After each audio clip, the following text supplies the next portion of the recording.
The lock opened with a hidden accusation. Someone at the Aurelia Grand had killed for an inheritance Sebastian Arden never truly received. Noah Bell kept one gloved hand beneath the century-old mortise case as its faceplate eased free. He had expected wards, springs, perhaps one of the false gates fashionable when the hotel was built. Instead, a brass disc no wider than his palm rotated from a concealed recess and stopped with a soft mechanical click. 4 words appeared through an index window. Second service plan, false. Beside him, Sebastian lifted the work light without being asked. In the doorway, Victor Heir went perfectly still. "Don't touch the disc," Noah said. Sebastian's steel-gray gaze moved from the message to the lean older man in the corridor. "I wasn't going to." "That instruction was for everyone." Victor's pale eyes sharpened. "You have opened the room. Surely the performance is over." "No." Noah supported the lock's weight while studying the unworn pivot beneath the disc. "Someone built a message into this case, and someone else sealed the door around it. Until I document the mechanism, room 417 is an active evidence site." 90 minutes earlier, the same 3 men had stood beneath the Aurelia Grand's stained glass dome with an unsigned authorization folder between them. Winter daylight spread across the marble lobby, catching on brass lamps and a century of polished railings. Noah, compact and steady in a cream work shirt and moss-green vest, read the proposed work order twice. His worn leather tool roll rested against his chair. Across the table, Sebastian Arden looked composed enough for a board portrait in his midnight blue suit, but one thumb pressed against the edge of his silver cufflink. Victor remained standing. "Mr. Bell's reputation is excellent, but this is unnecessary. The room has been sealed since the night Kenji died. We have a centennial gala in 3 days, not an archaeological season." "Then the board should have repaired the 4th floor damp when the conservation report first raised it," Noah said. "Opening the door is now the least invasive way to inspect the wall cavity." "You were retained to open a lock." "I haven't been retained yet."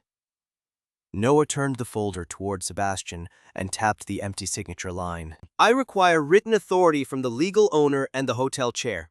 I won't enter alone, I won't accept verbal changes to scope, and I won't destroy historic hardware while a reversible method remains.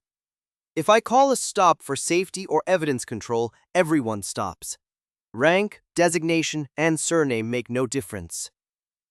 Victor's mouth tightened at the last sentence.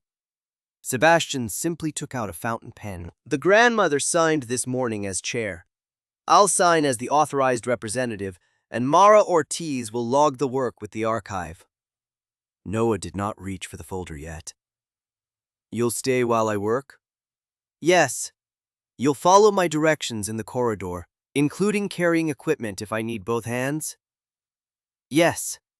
And if we find something embarrassing to the Arden family..." Sebastian met his eyes. He was an alpha, tall and broad-shouldered, accustomed to rooms adjusting around him. Nothing in his posture pressed that fact against Noah. "Then it remains true whether I'm embarrassed or not." That answer earned the folder back. Noah checked both signatures, photographed every page, and wrote the time across his own custody sheet. When he rose, Sebastian picked up the portable work light before Victor could summon an employee. "You don't have to carry that," Noah said. "You said I might." A hint of humor warmed the formality between them. "I said you had to follow directions." "Then direct me." On the 4th floor, the public corridor ended in velvet rope and a gilt sign describing room 417 as awaiting conservation. Noah ignored the display and led them through a narrower service passage behind it. The air smelled of old plaster and radiator heat. At the door, he crouched, auburn hair falling over his freckled forehead, and examined the burgundy wax impressed across the latch edge. "The archive photograph shows one seal," Sebastian said, holding his tablet low. This door has two. Noah angled a mirror toward the lower hinge. The first seal cracked, and someone covered it with a second pour. Different wax composition. See the odor layer? More brown than red. Victor looked over Sebastian's shoulder. Wax darkens. Uniformly. This didn't. Noah indicated the screw heads around the strike plate. 3 carried narrow hand-cut slots. The 4th had a machine-cut slot with parallel walls. That screw is at least 2 decades younger than the others. Someone removed the strike after the recorded closure and tried to make the repair look contemporary. Sebastian lowered himself beside Noah, expensive trousers meeting the dusty tile without complaint. Could maintenance have opened it for an emergency? Possibly. Then there should be a work record, and the second seal should bear a witnessed impression. Noah glanced at Victor. Does it? The hotel employed hundreds of people, Victor said, to also create a suinty threed, green, little keek-like, then 2 more on. Then leading a crossword, completely insired, if cheen, with a decidedly intangible boards. Think, but it prettily greshes it from the glass light, simply people. Like it's a franked his vias. Think, but it's a complete beticle. The borth is a jame. Does you want to say the day? The battery lollers in a coverling gets her Slay Street, which is each, he has a holy voice.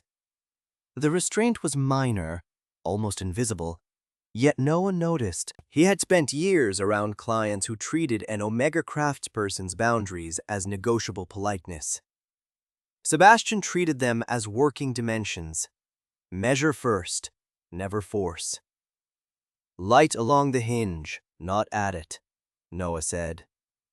Lower, hold there. Sebastian obeyed. The grazing beam revealed a crescent of bare steel on the service side hinge pin, hidden from the public corridor.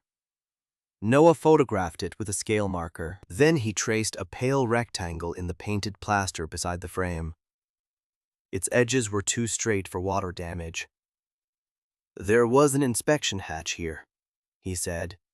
It was plastered over, and not during the original construction. Victor checked his silver watch. You are drawing large conclusions from a patch. No. I'm identifying a patch. Noah rolled his shoulders once and looked to Sebastian. The conclusion comes after we compare it with the plans. Sebastian opened the archived service drawing on his tablet. It showed an uninterrupted wall behind room 417, with the service lift rising 2 bays farther east. No hatch, no junction. Noah enlarged the file stamp. Second service plan, revision B. Sebastian's expression changed. That wording matches the lock message, Noah said, assuming we get inside and confirm the disk. He gave them a choice before proceeding. The lock could be picked through the original keyway, but age had left one lever sluggish. A faster worker might drill the retaining post. Noah proposed warming the case with a controlled conservation pad, then introducing a trace of graphite through a quill-thin tube while he lifted each lever individually. How much longer? Sebastian asked. 20 minutes, Victor exhaled. The gala contractors are waiting on this floor. Then they can wait 20 minutes, Sebastian said. No drilling. Noah looked up at him. The words were firm, but Sebastian had not claimed the decision as his own. He had repeated Noah's professional judgment and absorbed the inconvenience himself. It should not have felt intimate. Somehow, in that narrow corridor, it did. They worked side by side. Sebastian held the pad at the temperature Noah specified, called out the timer, and warned approaching staff away without naming Noah's designation or invoking family authority. When the last lever rose, Noah turned the plug less than a degree at a time. The bolt withdrew with the quiet finality of a held breath ending. Inside, Room 417 was dry. Dust lay across the drafting table, the sheeted chairs, and faded gold wallpaper, but there was no collapse, no mildew bloom, no structural reason for 74 years of prohibition. Noah recorded the threshold before anyone crossed it. Then he entered with Sebastian behind him and Victor remaining near the open door. The concealed brass disc rotated when Noah removed the mortise faceplate. After its warning appeared, a second index mark aligned with a tiny stamped arrow. It pointed not toward the door, but toward the west wall. Noah followed the line to the wainscot. One panel bore 2 replacement screws matching the younger screw in the corridor strike. He loosened them, patted the edges, and lifted the panel without splitting its tongue joints. Behind it waited a shallow cavity and an oilcloth parcel tied with linen tape. Sebastian joined him at the dusty table while Victor stepped forward. "No closer," Noah said. Victor halted. "That may be private family property. Which is why you'll want the recovery photographed correctly." Sebastian switched on his phone camera and stated the time. Noah untied the parcel rather than cutting it. Inside lay an original linen plan, its black drafting ink still crisp beneath decades of darkness. They weighted the corners with wrapped tools. The Western service lift stood exactly where the archived Revision B said there was only wall, and a narrow inspection route ran behind room 417 to the brake housing. Sebastian placed his tablet beside the linen sheet. On the altered plan, the route had vanished. On the original, a small approval punch sat beside the brake access revision. A crescent enclosing 2 offset bars. He leaned closer, all color leaving his face. Noah watched recognition harden into certainty. "You know that mark." Sebastian nodded once. "Victor used it on every capital works approval when I was a child. He told me the crescent meant he had personally inspected the change." Across the table, Victor's watch chain gave one sharp, metallic tremor. Sebastian looked from the punch to the hidden route leading directly to the service lift brake. "My grandfather Kenji died when that lift failed, the night I was born." Sebastian moved before Victor could reach the linen plan. He stepped between the older man and the table, not touching him, but leaving no path forward. "You will not remove, fold, or photograph anything in this room." Victor's pale eyes narrowed. "You are allowing a tradesman to turn construction marks into an accusation." Noah identified evidence. "I recognized your punch." Sebastian held out his hand without looking away from Victor. "The disc, please." Noah lifted the brass mechanism with padded forceps and lowered it into a clear conservation case. He did not place it in Sebastian's palm. "It stays in my custody until an independent specialist examines it. You can witness every transfer."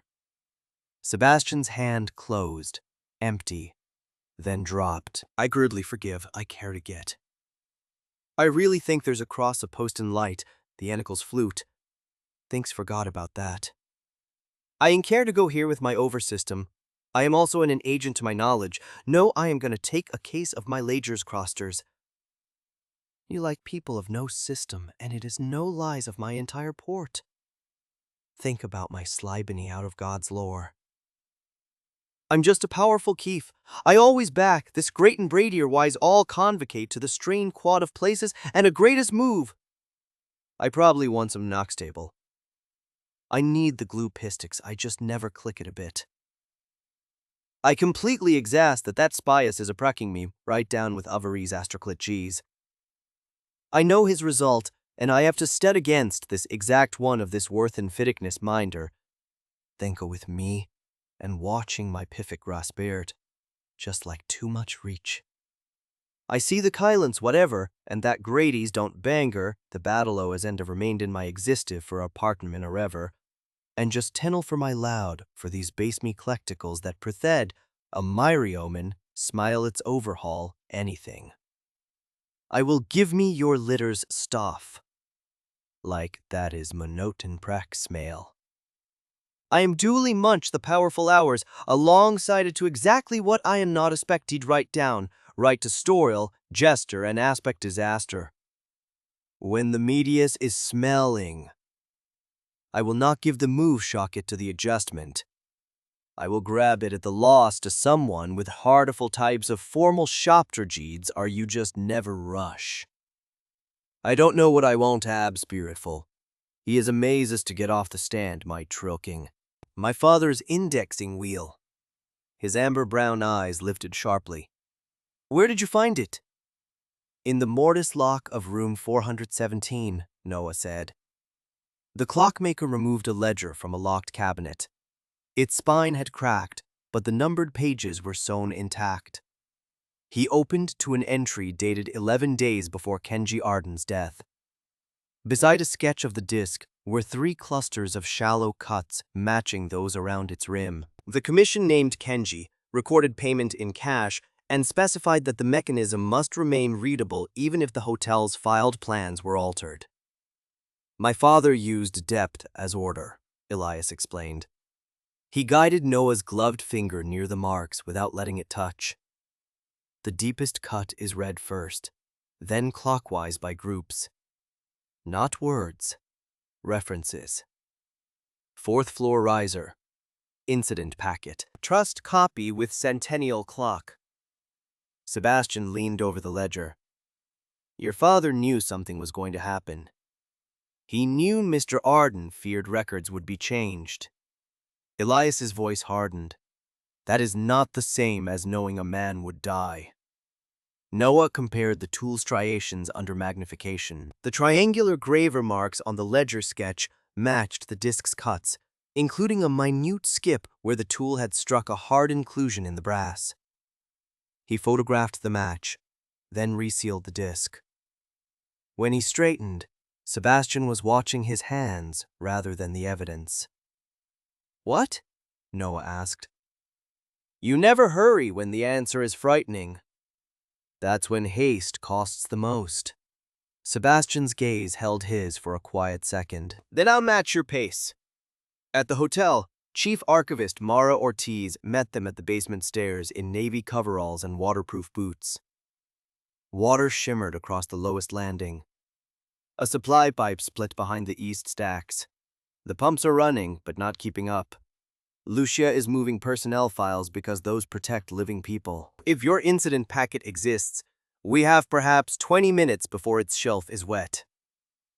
Lucia Reyes appeared below them, rust-red sleeves rolled above her elbows and brass staff pin fastened at her collar. No special priorities because his surname is on the building, she said, looking directly at Sebastian. Agreed, he answered. Payroll, benefits, safety, then our search. Lucia studied him, apparently dissatisfied by how little there was to argue with. Good. Take those empty document crates. Heirs can carry. They formed a chain through ankle-deep water. Sebastian passed boxes upward, while Noah followed Mara along the west shelves, reading faded range labels by flashlight. The current tugged coldly at their boots. When Sebastian reached to steady Noah at a slick turn, he stopped short of contact. May I? Noah shifted the evidence case to one hand. Forearm only. Sebastian closed his grip around the cloth above Noah's wrist and braced him until he found dry footing. He released at once. The exchange lasted 3 seconds, but in a flooded cellar full of endangered records, it felt more consequential than a promise. Mara found the incident register in a drawer swollen half shut. The official sequence jumped from packet 417L to 419L, yet the index card for 418L remained, marked K. Arden, Service Lift. A penciled transfer notation directed it to Labor Claims Closed. Lucia knew the obsolete classification and led them to shelving behind retired union ledgers. There, inside a mislabeled catering insurance box, lay a waxed packet with its original string intact. They carried it to the dry sorting platform. Mara photographed every surface before opening the string. Inside were witness statements, an inspector's report, and a black-and-white photograph of the failed brake assembly. Noah drew the image beneath the lamp. One pawl edge had been narrowed into a bright, regular slope. "That wasn't fracture wear," he said. "See the parallel lines? A file crossed it repeatedly in one direction. The narrowed edge could hold during ordinary tests, then slip when the car took a full load." Sebastian set both hands on the table. Kenji rode alone. "According to the lobby statement, yes," Mara said. "But the car was carrying crates of centennial silver, never-rated load." Beneath the photograph lay the inspector's carbon receipt for the removed component. The upper sheet was missing, but pressure had driven the signature through clearly. V. Harrow. Victor had acknowledged possession of the filed pawl at 2:10 the morning after the failure. No transfer back to the inspector followed. Lucia opened the procurement bundle. "Here's the replacement." The supplier was Wesmere Mechanical Holdings, incorporated 6 weeks before the accident. Later invoices showed annual Heritage Lift Assurance payments continuing long after the Western Lift had been sealed. Mara produced vendor registers that shared the same remittance address. A director disclosure from 40 years earlier named Victor Harrow's private secretary. Sebastian read the totals in silence. The hotel paid his company to maintain a lift no one used. "For 74 years, Lucia said. "Enough to make silence profitable across generations." By the time the packet was dried, sleeved, and logged, Sebastian's suit trousers were soaked to the knee. He asked Noah to meet him in the rooftop winter garden while Mara and Lucia secured the evidence in separate locked cabinets. Snow pressed pale light against the glass roof. They stood on opposite sides of a planting bench, damp and exhausted among rosemary and dormant citrus. "I was taught that entering 417 would dishonor my family," Sebastian said. "Victor said my grandmother survived because she accepted that some doors protected the dead from the ambitions of the living. Every birthday, he reminded me Kenji died the night I was born." Eventually, prohibition began to feel like grief, and grief like duty.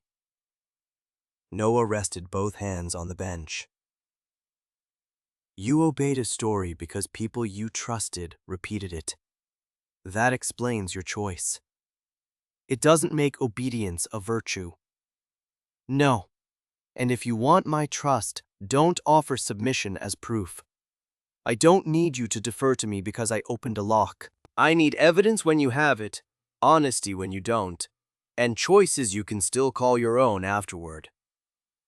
Sebastian came around the bench, but stopped with space between them. "Then here is one. I want the truth released even if it changes what I own. And here is what I don't know. Whether I'll be brave enough every hour between now and then." Noah's expression softened. "That is at least an answer I can verify."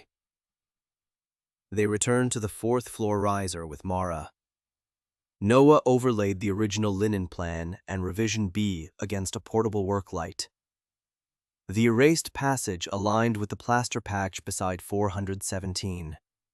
Behind it, the newly opened inspection hatch led directly to the brake housing.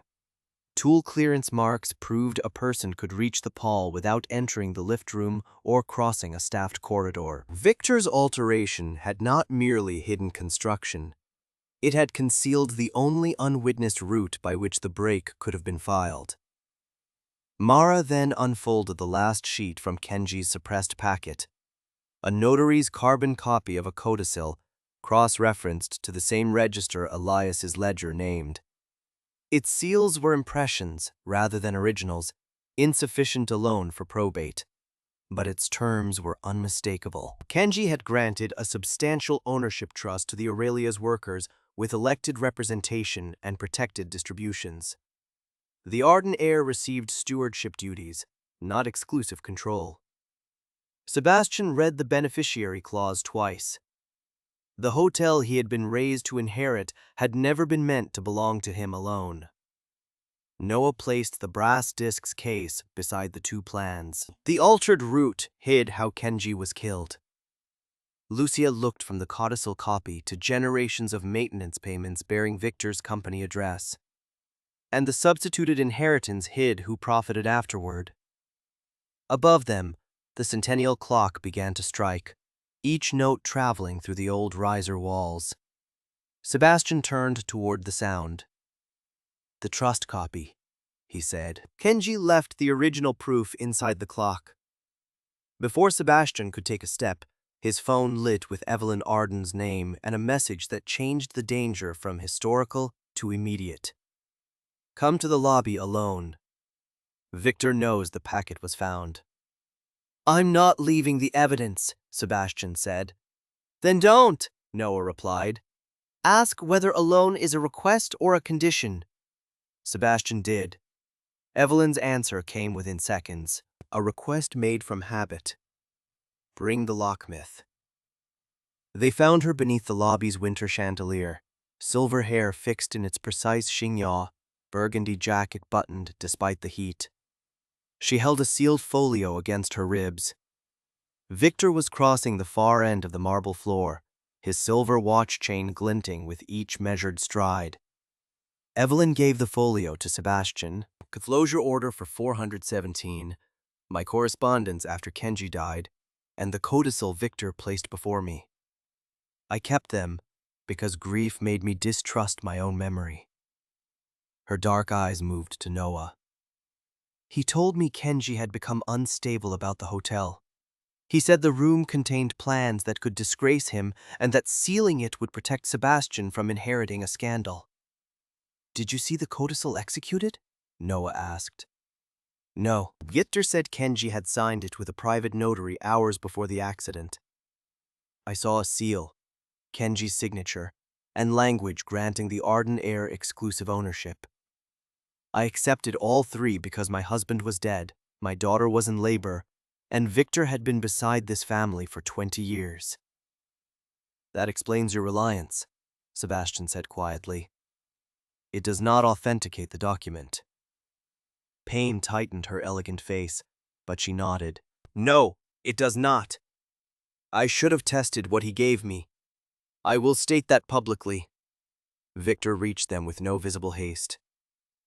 "Evelyn, those records belong with counsel." "They belong in the inquiry," she said.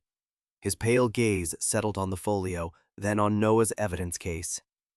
"A flooded archive is producing scraps, and a tradesman is turning them into accusations. Noah has made no claim without physical support," Sebastian said. "You, however, signed for the failed break component." For the first time, Victor's composure thinned. His hand moved toward his watch chain, checked itself, and fell. "Then you should ask whether a signature proves position or merely procedure." A basement alarm cut across the lobby before Sebastian could answer. Mara's voice followed through his phone, sharp over rushing water. "Both archive pumps have stopped. A disposal crew is here with an order bearing Victor's authorization." Lucia had already pulled the nearest pump cabinet open when they reached the basement. Water covered the bottom stair and was climbing. Two isolator handles stood in the off position. Their red lockout tags had been removed and placed neatly on the shelf instead of torn away by pressure or vibration. Fresh parallel scoring marked both handles where a flat tool had forced them past their stiff detents. "No equipment fault," Noah said, photographing the marks with a scale beside them. "Someone disabled each circuit separately." Mara held up her camera. "Wide shots first. Cabinet, water line, shelf positions, then detail." Her pale handling gloves were already damp at the cuffs. "Luca, record time and witnesses." Across the water, two contractors in gray overalls waited beside a wheeled disposal bin. Victor stood behind them, immaculate except for waterproof overshoes. "Saturated papers develop mold," he said. "My order limits contamination. Remove everything below the blue shelf markers." "The incident registers are below those markers," Mara said. "As are 40 years of payroll appeals. Lucia added. Records that prove benefits, seniority, and service. Sebastian opened the authorization on the contractor's tablet, read it, and took out his pen. This order cites the board's emergency property clause.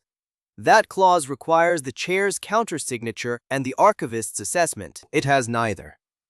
He wrote across the face of the printed duplicate. Suspended, preservation and employment records at risk. Then signed, dated, and photographed it beside Victor's original authorization. No material leaves this room. Wages for the crew remain payable. Victor's voice dropped. You are exposing the hotel to liability. I am preventing destruction after notice of a dispute. Noah and Mara secured the codicil carbon, incident packet, vendor registers, and Evelyn's folio in separate waterproof cases.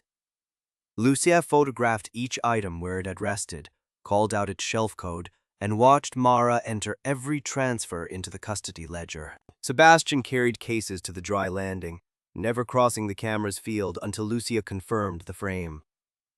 When Noah slipped against the current, Sebastian offered his forearm without touching him first. Noah took it, steadied himself, and released only after their eyes met. Maintenance restored the circuits under weakness. One pump shuddered awake. The other had a loosened terminal behind its service plate and required repair. Victor tried to blame a deceased night engineer who had once held basement keys, but Lucia produced preserved shift logs showing that the engineer's access had ended 6 years before the new restricted cylinder was installed. Current key issue sheets listed only facilities management and Victor's executive emergency set. By evening, Room 417 had become their temporary review room because its newly documented lock offered better custody than any board office.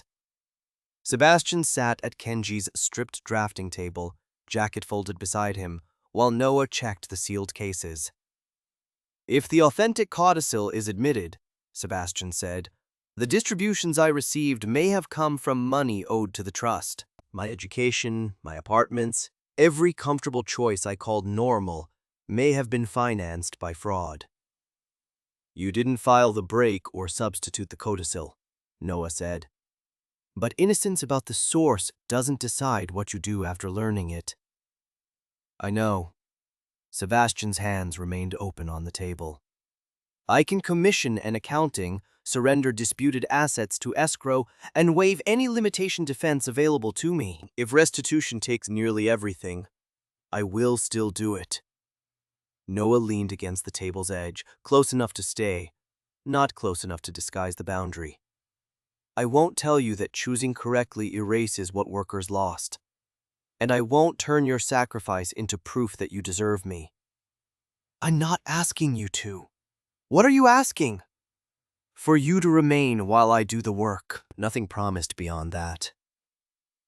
Noah considered him, then set his hand palm up between them.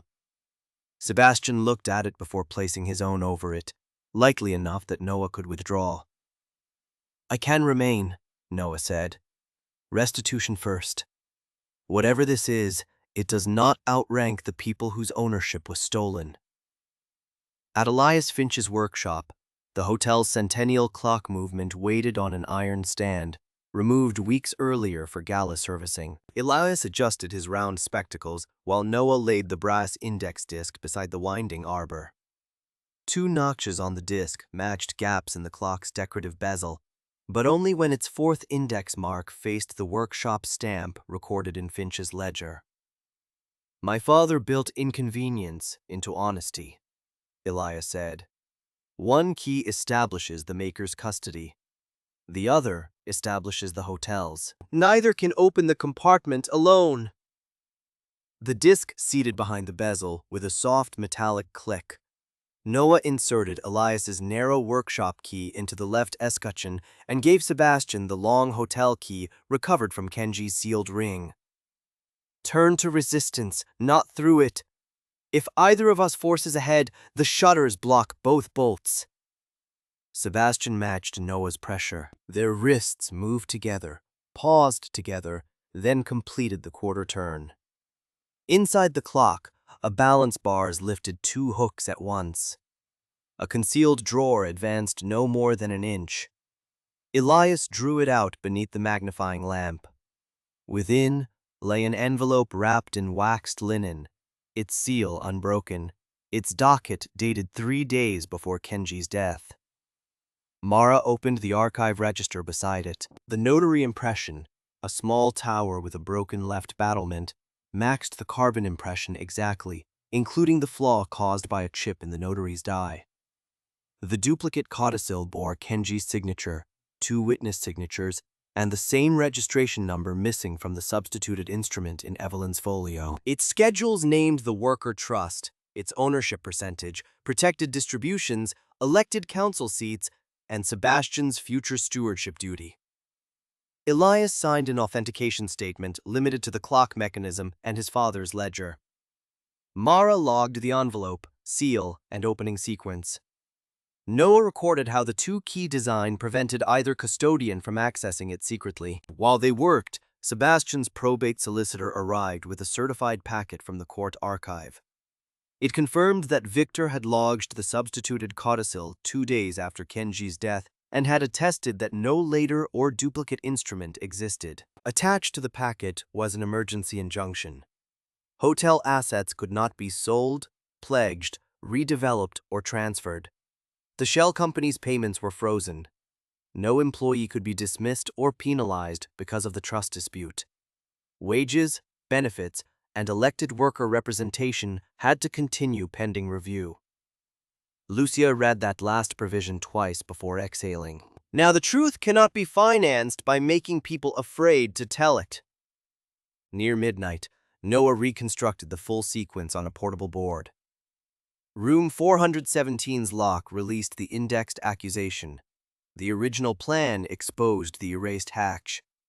The filed Paul photograph and Victor's receipt connected access to possession. Invoices connected motive to his shell company. Evelyn's records established how the false codicil entered the family. The register, Finch ledger, clock mechanism, sealed duplicate, and certified probate packet confirmed the substitution independently.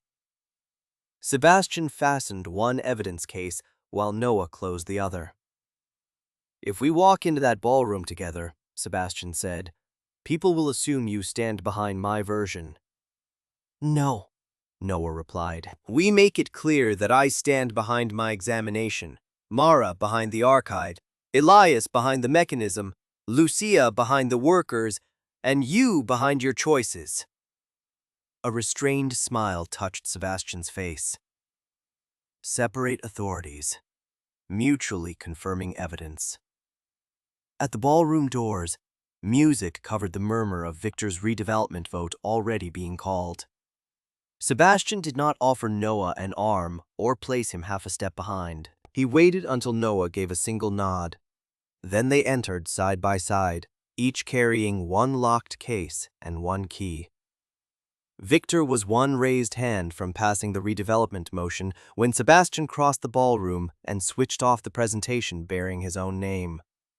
The projected portrait of the Aurelia's next sole heir vanished, leaving the screen blank. Around the board table, hands faltered. Victor rose in immaculate charcoal, his silver watch chain catching the chandelier light. "This vote has been properly called." "No," Sebastian said. "It was called using authority obtained through a false codicil." He placed his locked case on the central dais, but did not open it. "I renounce every distribution, voting right, and asset granted to me by that instrument.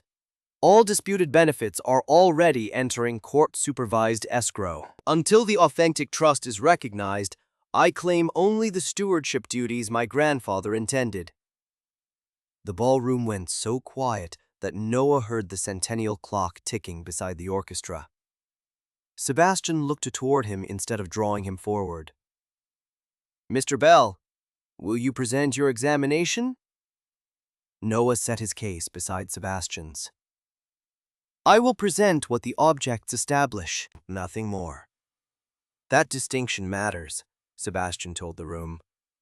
Noah unlocked the case and lifted the mortise lock onto a padded stand. With a reversible probe, he pressed the internal fence and turned the hotel key only to its natural stop. The concealed brass disc rotated into view. Elias, standing near the clock, confirmed that his father's dated workshop ledger recorded the disc's dimensions, index sequence, and commission by Kenji Arden. Noah aligned the fourth mark beneath the maker's stamp. The cutouts resolved into the mechanical instruction that had led them from the false fourth-floor plan to the archive and finally to the centennial clock. Victor's pale eyes swept the board. A theatrical device proves nothing about an accident. No single object does, Noah said. That was the point of the design. He laid the original Lingen plan beneath a clear protective sheet, then positioned the archived copy beside it. On Kenji's plan, a service passage ended at an inspection hatch beside the lift brake housing. On the altered copy, the wall line continued unbroken. Noah overlaid photographic transparencies. Every stair, riser, and measurement matched except the erased hatch and the red grafted access route. Beside the alteration sat Victor's approval punch, its crescent defect matching later documents from his office. Mara stepped forward in navy archival coveralls that made no concession to the gala's silk and black tie. She identified the linen plan's room location, the waxed wrapping in which it had been found, and every person who had handled it afterward. She then displayed the suppressed incident packet. The photograph of the deliberately filed brake pawl, the inspector's carbon receipt, and the archive register entry from the night the packet was deposited. Victor's signature crossed the receipt beneath a notation acknowledging possession of the damaged component. The packet remained within the archive system until its index entry was removed, Mara said. Water reached its shelf after the pumps were manually disabled. Its recovery position, condition, transfer, and drawing process were photographed and witnessed.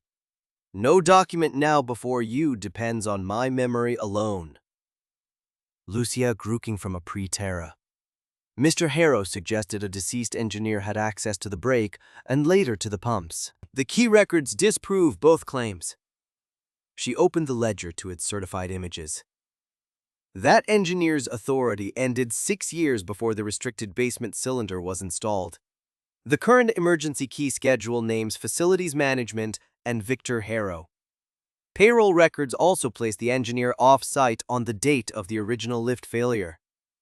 Victor's expression hardened. Then blame facilities. Their failures are precisely why redevelopment is necessary. Lucia did not raise her voice. The procurement invoices identify the company paid to replace the filed component. Its registration documents lead through 2 holding firms to you. Maintenance fees continued flowing to the same network for 34 years. Your redevelopment proposal would sell the protected East Wing to another company under that network, dissolve 6 departments, and eliminate the records office before the worker trust could assert ownership. A murmur traveled through the hotel staff gathered along the rear wall. Sebastian moved half a step toward them, not toward the board. Injunction delivered tonight freezes those companies and prohibits the sale, dismissal plan, or transfer of protected assets. Wages and benefits must continue, so must elected worker representation throughout the audit and restoration. Victor turned on Evelyn. You know what Kenji's death did to this family. You ordered that room sealed. Evelyn rose in structured burgundy, her silver hair precise despite the tremor in her hands. I signed the closure order while grieving. You drafted it. You told me the room contained evidence of Kenji's instability and that opening it would disgrace Sebastian on the night of his birth. She placed her sealed folio before the board secretary. My correspondence records your instructions, your delivery of the substituted codicil, and your insistence that no independent archivist review either document. I allowed fear to become policy. That failure is mine. The deception was yours. Elias approached the centennial clock. Under Mara's observation, He and Noah repeated the two-key sequence with the workshop key, while Sebastian used Kenji's hotel key. Equal pressure released the balance bars. The concealed drawer opened without force. Images of the unbroken linen wrapping and notary seal appeared on the screen, followed by the duplicate codicil. Elias authenticated only the mechanism and ledger. Mara authenticated the register and custody. The certified probate packet supplied the final comparison. Victor had lodged the substitute 2 days after Kenji's death while declaring that no duplicate existed. Lucia placed the trust schedules beside 34 years of payroll lists. Names, employee numbers, protected distributions, and elected council seats aligned across generations. "These are not promised gifts," she said. "They are ownership interests withheld from housekeepers, cooks, porters, engineers, clerks, and their successors. Mr. Harrow's proposal would erase jobs held by the same beneficiaries before they could vote their shares." Victor reached for the linen plan. Noah closed the protective cover before his fingers touched it, and Sebastian stepped between Victor and the evidence table without laying a hand on him. "You cannot turn an accusation into a verdict," Victor said. "No," Sebastian replied. "That is why the evidence goes to the authorities. But the board can address your undisclosed interests, false declarations, and compromised vote tonight." Evelyn called the conflict motion. Victor was removed from the redevelopment vote by every eligible director except himself, then suspended from the board pending prosecution and the trust proceeding. Court officers waiting beyond the ballroom doors served the asset freeze orders and escorted him out without spectacle. Only after the doors closed did the workers applaud, not for Sebastian, but for Lucia, Mara, and the colleagues whose names filled Kenji's schedules. Behind the dais, Sebastian found Noah repacking the lock. "I nearly spent my life accepting a title built to exclude the people who made it valuable," he said. "You stopped accepting it when the choice became yours," Noah answered. "The accounting and restitution still come next." "I know." Sebastian glanced at Noah's hand, then met his eyes. "May I?" Noah turned his palm upward. Sebastian held it gently amid the fading music. "You gave me the floor when you could have made me part of your confession," Noah said. "You let my work remain mine. I want whatever comes after this to remain ours only if we choose it equally." Noah's thumb moved once across Sebastian's knuckles. "Then ask me again when the hotel no longer needs saving tonight." 4 months later, room 417 reopened in morning light. Its faded gold wallpaper had been conserved rather than replaced, the inspection hatch remained visible behind glass, and the restored mortise lock turned daily for guided demonstrations. Kenji's drafting table stood at the center, surrounded by accounts of the workers who preserved records, challenged disposal orders, repaired the pumps, and rebuilt the trust. The first elected worker trustees opened the memorial, while wages, benefits, and every department threatened by redevelopment remained protected. After the visitors left, Noah found Sebastian beside the window. The restitution fund had taken the disputed apartments, investments, and inherited distributions. Sebastian looked lighter without them.